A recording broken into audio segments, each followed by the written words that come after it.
Welcome back, ladies and gentlemen. We are only days away from the reset. You guys have been awesome in the support that you've shown me. I'm looking to get 1,000 subscribers on board by the time the game releases worldwide on the 10th of May.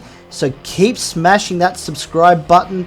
This is gonna be a long journey. Now, in the last video, we went through the Goblin team and how I think they could be the early meta, and how you guys can farm them completely free to play. So if you haven't seen that video, check out the link in the description below. I will also leave a link at the end of this video so you can just click straight to it. But today we're going to focus on the light side teams, because the difference with them is a lot of the characters you need to make up the complete teams aren't currently farmable in the game. So you need to try and work around that and see what characters you can fill in. But there is one team that you can work towards that will be great for that mid to late game, and also even help maybe even beat the Goblin teams that are going to dominate the arena in that early part of the game. But first, I just want to run through very quickly some of the characters that can fill in along the way, and also some of the important teams that you can build towards even if you can't farm all the characters from the very start, that will be dominating once you do put them all together. Now, the first character that I do want to talk about, I have spoken about this guy quite a lot in the past, and that is Halbarad. You do get him from the challenge store, so as you save up those tokens, make sure you spend them on him first. Don't be like me and spend them on Bolg before you get this guy, because he will be far more important as you're building any of your light side teams.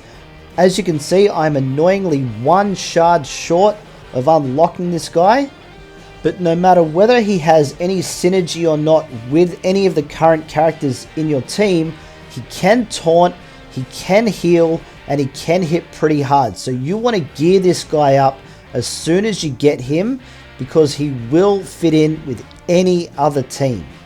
Now, there is one more faction that I just want to give an honorable mention to.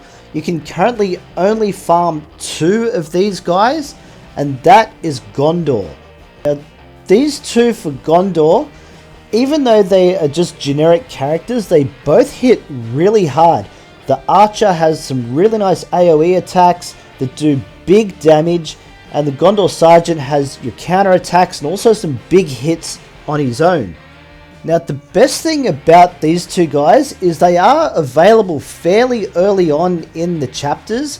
So if you do want to unlock these guys, there is nothing wrong with using them to fill in any of your squads if you really want some of those big damage guys. They just won't really be all that great until you get some of the other Gondor characters, such as Boromir, Faramir, and Denethor, which you will come across that team in some of the chapters, and you will know that straight away they are going to be a great team once you can farm all 5 of them together. Now, the next team that I do want to touch on is the only light side team that you can farm in full with 5 members, and that's going to be your Road to Rivendell team. Now, this team is not a bad option to just farm up as best as you possibly can. They do work very well together, and you will need them in a couple of areas in the game. Now, I have actually come up against this team quite a few times in the arena with people that have put quite a lot of gear and resources into this team, and I can tell you right now they are very, very effective. So don't think that you can't put stuff in here just because they're hobbits, that they're not going to be quite as strong, because they will be a very good team if you're willing to put the resources into them. The only drawback with these guys, if you don't buy the pack that's offered to you early on, you're going to struggle to put this team together, mainly because Merry is going to be the very last character that you'll come across in the Dark Side chapters, and he's going to be a lot harder to farm because of that reason. Also, Sam will take a little bit of time to unlock through the Gardener's Journey. I do have another video on that, so make sure you go and check that one out as well. If you don't want to put this team together, One thing that I will suggest is Strider and Pippin are both very good characters that can be used in multiple teams and will work quite well no matter who you put them with. So make sure you are putting resources into them. You will not regret doing that one little bit. Now the next team that I do want to run through are the one that I predicted very early on would be the meta in the game. The problem that you're going to have with these guys is they aren't all farmable, and that's going to be the Rohan faction.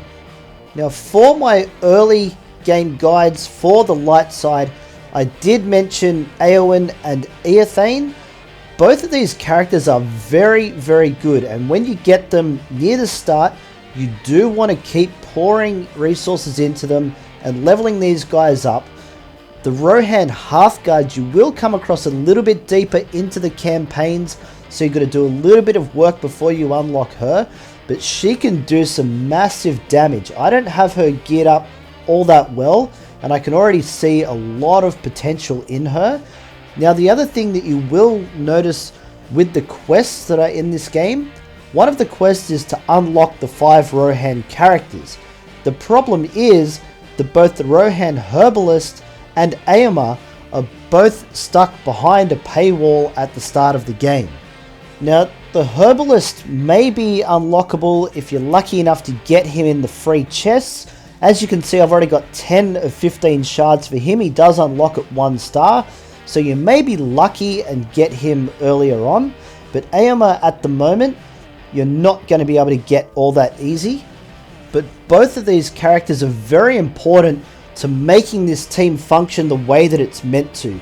These guys have so many assists and counterattacks and big damage hits that really rely on all 5 characters to work together.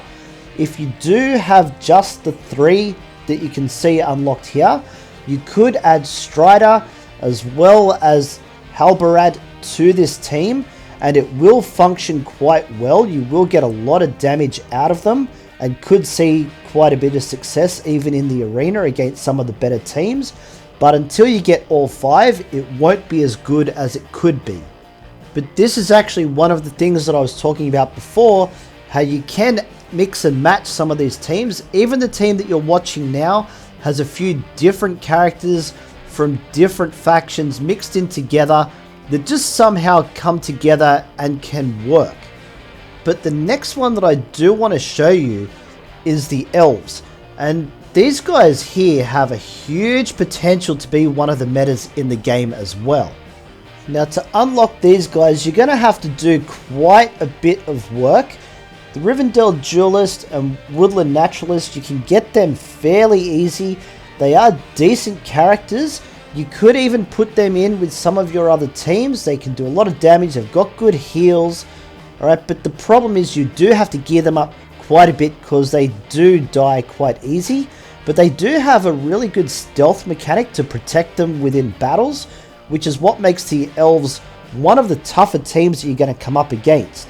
Now, Elra here, here's another big damager. Same goes for the Woodland Sentry, but you do have to get them quite deep into the campaigns. So you're not going to be able to build this team too early. But of course, the best one in this team is Elrond, and he is not farmable at this point.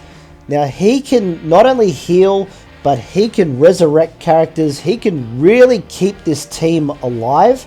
And the thing is, if you can build up these elves, there is a stronger team that you will come in contact with in the chapters that also include Arwen and Eladin, the other kids of Elrond. Now together, this team is a real pain to fight because Arwen also has a tag team move with Strider, so you can also add him as the 5th member for a huge damage dealing team that is really, really annoying to face. Now, if you can get this team working and geared up, there aren't too many that are really going to be able to take them down. The only one that I thought might trouble them, which I did in my last video, which was on the goblins, I also showed you a combination with the 3 Nazgul that could really rip this team apart. But because the Nazgul aren't farmable either. They're not really a threat that you're going to have to worry about too soon in this game. But there is one other team that I haven't spoken about yet. These guys have the potential to really pack a massive punch and could really do a lot of damage, especially to those goblin teams. So we'll have a look at them in a little bit more detail, and that's going to be the dwarves. Now the first thing that you're going to notice here and think I'm a little insane is the fact that there's only 4 of them rather than a team of 5. Now first of all, you can actually unlock all 4 of these ones. Now Gimli you will get in the main store. He does cost crystals to unlock, but don't let that throw you, because even just doing your 10 daily challenges every day will get you 70 crystals. So it's not that hard to save up and be able to unlock him. Farming him further than the 1 star will start to get quite pricey on crystals, so it's completely up to you if that's all you want to spend your crystals on, but it can definitely be done. Now I haven't quite got him to the level that I really want him at to be able to test him out properly in places like the arena. However, this guy is an absolute tank and I'm already seeing some potential with him. Now even on his basic here, besides the big hitting damage that he is capable of doing just from his basic, he also gains might, which is going to add even more damage on top of that. For his second ability here, again, you can just see the huge amount of damage that this guy's going to put out, as well as weakening the opponent. If you're not familiar, when you put the weaken debuff on the opponent, it actually reduces their next damage by 50%. So if you put that on some of the big hitters in the game, it's really going to slow them down quite a bit on their next attack. Now for his third attack, this is where he taunts, he self-heals, and he can also give protection to the other squad members as well. And when you give protection to the other squad members, that increases their armor by 50%, therefore further reducing any damage that they take.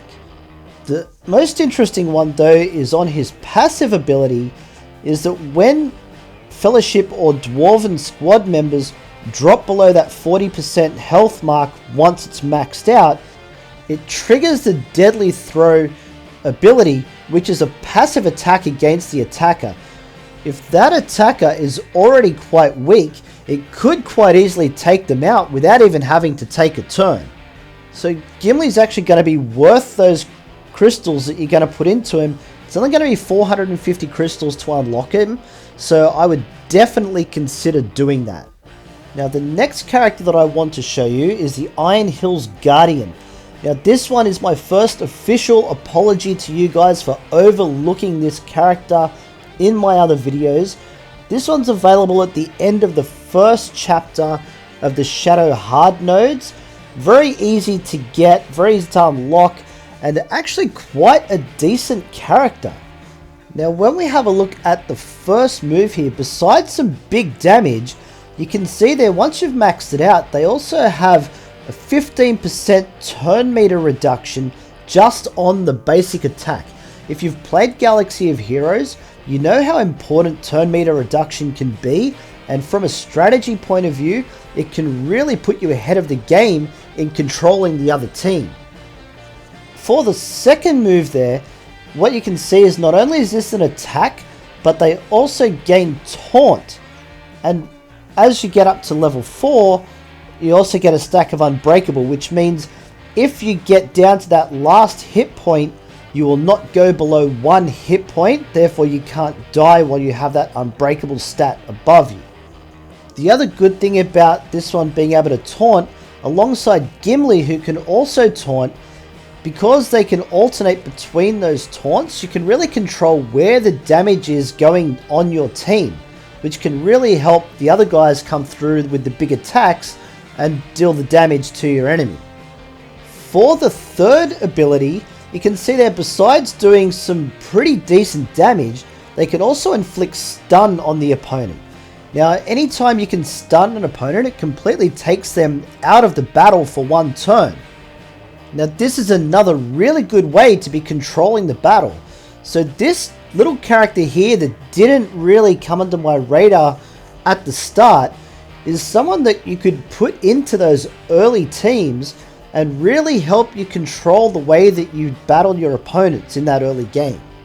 For the passive ability here, as you can see, it gives you bonus max health, max armor, and also a self-heal at the start of their turn.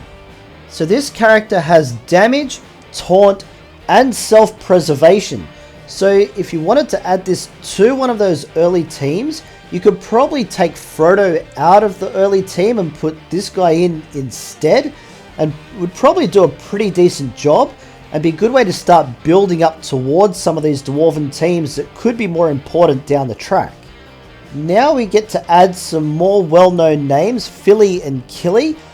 Now Philly is available in the 4th Shadow Hard quest, so you will have to do a little bit of work before you can get to him to unlock him, but he is actually a pretty good character to have. So let's delve into his moves just a little bit here. And you can see just on the basic ability here, besides doing some decent damage, he also has a heal just on that basic ability. So that's going to be really good, especially for your taunting characters, because if they're the most wounded squad member, just by attacking them with the basic, he's going to be able to heal them. Now for the second attack there, again some decent damage off that attack. He can also inflict Demoralize, which reduces a whole bunch of different stats at a time, as well as inflict Weaken once it's maxed out. So as you can see with the dwarves, it's all about weakening your opponent while you're doing that damage, so you're actually preventing them from coming back at you with some of the heavier attacks. Now for his third ability, this is actually a pretty decent heal that he has. If you also have Kayle in the team, it heals even better. Now obviously some of the statistics are missing here, but having come up against these guys in some of the chapter missions, I can tell you right now that is a pretty decent heal to the squad. Now for his final passive ability here, as you can see, it gives him extra armor and it gives all squad members a block chance. All of these things are meant to reduce the damage that you take. These dwarves are really trying to reduce the damage as well as maximizing the damage that they put out. Now if we take a look at Kayle, he's really going to help you bring the pain. So when we have a look at his first ability here, he hits 2 times, damage is okay, but he also calls Philly to assist, and on top of that, both of them also gain 30% turn meter once this is maxed out. So this is another dwarf that also has that turn meter manipulation, something very, very important in controlling the battle, as I've said before.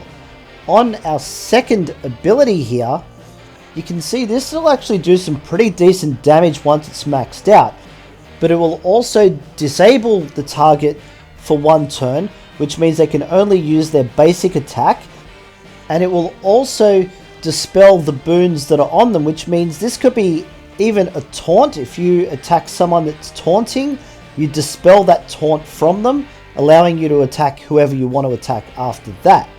And for the third ability here, this is going to do some decent damage just by itself, but it will also inflict bleed on the opponent. On top of that, once you've maxed this out, for every boon that a character has, it's going to inflict an extra stack of bleed on them. So if you are against a team that has a lot of things like counterattacks, might, regeneration, all of these things that they're helping their team out with, you attack one of those targets, you can put a whole heap of bleed on them, which is extra passive damage as soon as they take their turn. So Kayle is definitely someone that can really hurt you in so many ways. And I don't think I mentioned it before, you won't be able to unlock Kayle until the 5th chapter of the Light Side campaign. But once you get there, definitely put this guy in your team. He's well worth gearing up. But there is one more thing to show you here on his passive ability. He's all about crit chance and crit damage. Now the crit damage will actually happen as he gets weaker. Once you've built this up to max out, it will be at 40% health. So when he's just under halfway, the crit damage will kick in. And given how much damage he can already do, you really want to make sure that if you're going after this guy, you finish him off before his next turn. Otherwise, he could really hurt you. Now to finish off this team, I did say that you might think I'm a little bit crazy, but if you've seen any of the advertising for this game, and even the battle that I've got going in the background of this video, you would have noticed Legolas. Now he is not currently unlockable in this game, and because he's featured so heavily in the advertising, I'm thinking he will be added to the game pretty early on. And one thing that I do know is that he works really well with Gimli.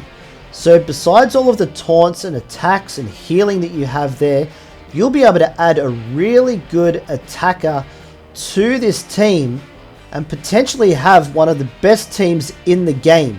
So it's well worth trying to farm these guys up right from the very start.